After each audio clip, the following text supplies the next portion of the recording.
If you're looking to relocate into Southwest Washington and are wanting more of a country feel with some space between your neighbors, but not way out, then this video is for you, because where am I today?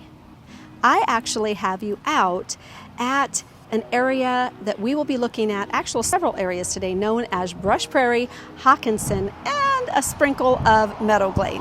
And while I'm out here, I'm going to show you around the area. I'm going to show you what's available, their affordability, and we will even eliminate a common myth that a lot of people have about these areas. So stay tuned. Oh, and also at the end, we will be interviewing one of the builders who is actually doing something to tackle this myth. So you won't want to miss it. Thank you for staying tuned, and let's get started.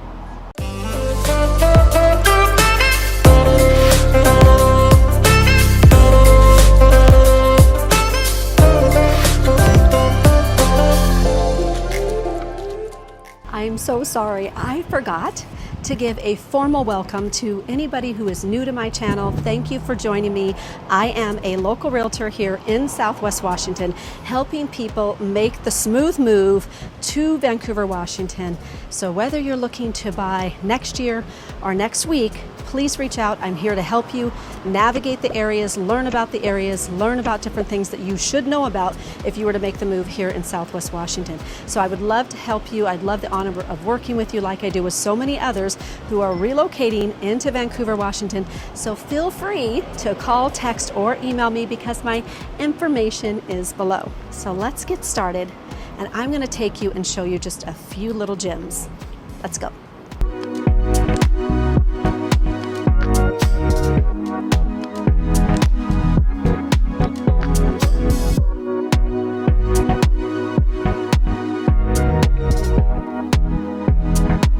Some things you're going to want to know about all of these suburbs is that they are all on the east side of Vancouver, Washington. And when you're in them, you may not know when it actually changes from one area versus the other. Plus, you'll feel like you automatically step back into time, kind of like the Little House on the Prairie times, in which I love that show, by the way.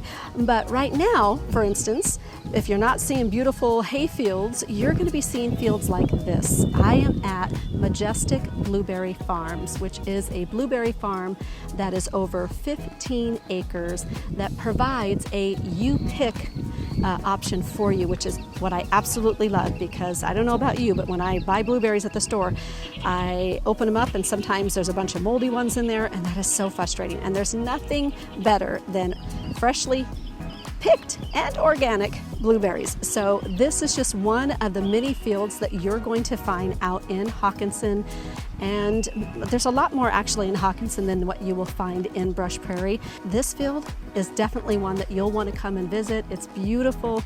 They have beautiful little picnic tables around here that you can just enjoy and munch away.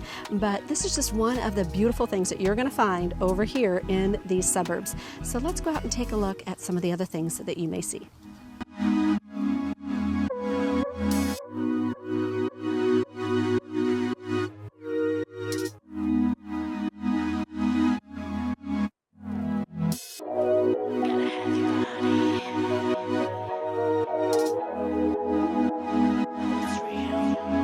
And as you can tell, there is wide open spaces, rolling plains, and open spaces filled with either dairy farms, livestock, or nurseries and gardens. And that is just some of the things that you're going to find out here. But don't worry, even though you may feel like you are in a remote location, you are truly only 15 to 20 minutes away from all of the conveniences that you will need. Now, just so that you know, I didn't just combine these suburbs because of their proximity one to another. I combine them because truly you will not know when you have stepped out of one of the suburbs into the other suburb.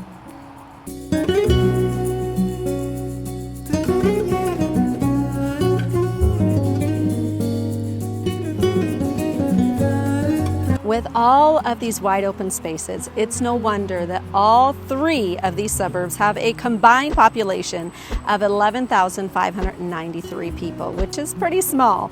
But also this is why it truly does feel like a small town. And they have low crime rates, and the schools have an excellent school rating according to Area Vibes. Now what you won't find out here is a whole lot of nightlife. But you know, you might have a nice cricket concert at night out here in these fields, but it's so peaceful. It's peaceful, it's quiet, and that's what draws so many people to this area. And like I want to keep emphasizing, you are literally only 15 to 20 minutes from restaurants, boutiques, and shopping, everything that you would need, and yet you do still have that buffer of having solitude, peace, and quiet, so there's nothing that can beat that.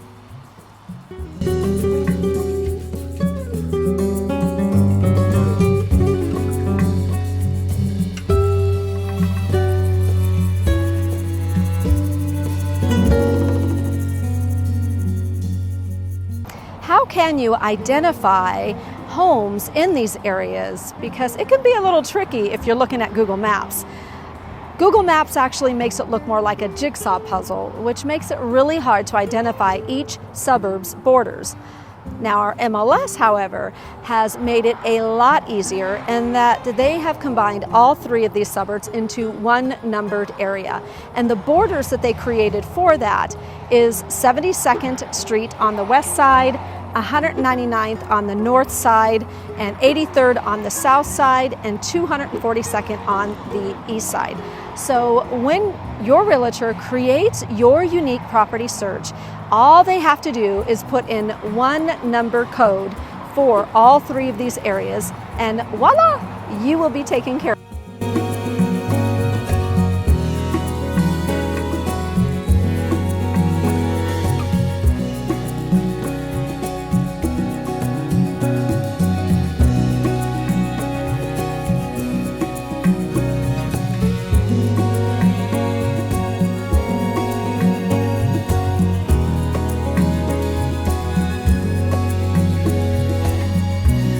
As far as affordability, this is where people often eliminate themselves by saying that it is too expensive to live out here. And I can see how they come to that conclusion, because the median home value for this area is $863,000. And that's because a good number of the homes in these areas have acreage that comes with them. There are also a lot of equestrian properties, homes that have ADUs, and a lot of homes that have additional shops and outbuildings, which ultimately affects the price of the homes. I do want to encourage you that there are developments in these areas that are currently being built at an affordable price, like the location that I'm at right now, which happens to be Parker's Landing. And it's true, you may not see the acreage around, but you can find a lot of these properties that offer a green space backdrop in which you won't have to pay property taxes or actually maintain the upkeep of that property. So there is a perk there. Also, if you watch to the end, we will be interviewing Urban Northwest Homes to discuss what they are doing to keep homes affordable without compromising the quality or the design. And so you'll want to stay tuned to the end to see what they have to say.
So here we are at the end of our vlog for Brush Prairie, and as promised, I told you that we would be talking to none other than the owner of Urban Northwest Homes. And so I want to introduce you to the owner, which is Jared. Hello, Jared. Thank you for taking the time, first and foremost, to joining us today and just kind of letting us know what separates you as a builder from other builders. Because I know a lot of you, when you are reaching out to me, that is a huge question that you're asking. You're asking, what builder should I go with? What differentiates one from the other? What is the experience that I'm going to have with a builder? And so this is why we do these type of interviews. And so thank you again, Jared. And so I'm going to allow Jared to just kind of talk a little bit about what separates his company. And then also we're just going to have just a little sideline chat here. And certainly if you guys have questions or want to specifically reach out to Urban Northwest Homes, please be sure to look at the link that I'm going to have in the description below so that you can find out about all of their future developments and what is coming up in the future. And so, yeah, so let's get started. Yeah, well, thank you. Yeah, absolutely, Jared. Good to see you. Thank you, I appreciate it. Yeah, so tell me about, where did you originate? How did Urban Northwest Homes even come about? Yeah, well, Urban Northwest Homes started in 2008. And my former business partner started Urban Northwest Homes as he's a developer and had a whole bunch of land, and we were friends, and we had lots of conversation about, we've got a bunch of land, let's become builders. We got a good opportunity here, and what do we want to focus on? So really our focus has always been, since day one, on health, wellness, sustainability, durability, and efficiency. And those are really the 5 pillars of green building. Wow. Every house that we build is built to a higher standard. So we call it a high-performing home, an above-code home, and it's really built to the National Green Building Standard, which looks at all of those things that I just mentioned. So we really feel it's very important at any price point, any home that we build it to that National Green Building Standard, because everybody deserves it, no matter what price point. Yeah, and I love that, because what you guys may not be aware is that as price points vary, whether it's an entry level or a custom home, there's going to be certain things that might be kind of cut out for the sake of affordability. And so I love the fact that you have actually stayed true to making sure that the quality of a home is put in place first, because I have to emphasize this. You can walk into a model home and it will always look beautiful, but what you need to be mindful of is what is behind the walls of the home. Yeah, that's exactly right. Yeah. And for a lot of people, that's tough, until you're living in the home and you get a power bill that's much lower than your neighbors. And you don't really understand what's going on behind the walls. Or you're living in your home and you feel good, you feel better, you can breathe easier, you maybe have fewer illnesses throughout the year because of indoor air quality focus that we really put into every house. So yeah, sometimes it's really tough until you're living in it, but having conversations like this and helping people understand what we do every day in every house that we build, is really critical to our success and our longevity here in Clark County and beyond. We went over a lot of information in this vlog today, and I want to leave you with this little hidden gem that's in Brush Prairie that a lot of us who don't live in the area come out and enjoy. And it's a place where you can go to enjoy the beauty of nature without the upkeep. Because I don't know about you, but I do not have a green thumb. Not at all. I actually have the gift of killing succulents, cactuses. Yes. You shouldn't be able to kill a cactus, but I do. But anyway, let's go and let me give you some information about where you're at. If you want to relax and unwind with a little peace and solitude, then here it is, the Wildlife Botanical Gardens. And they're also known as Nature's Scaping of Southwest Washington Wildlife. And in this place, you will see butterflies and a lot of hummingbirds. I absolutely love hummingbirds. It is a 3-acre botanical garden that is open all year round, and it holds classes and workshops teaching about the diversity of plants, composting, and the different species and varieties of perennials, which I believe there is over 200 in this place. And so it is a most stunning place of peace, tranquility, and solitude. Great place to come to unwind and enjoy the beauty all around you. Thank you for tuning in to this vlog, and certainly subscribe so that the next time I post and every time that I post, you will be notified on different areas that I do here in Southwest Washington. Until next time, thank you so much for tuning in, and I hope you have a great home buying and selling day.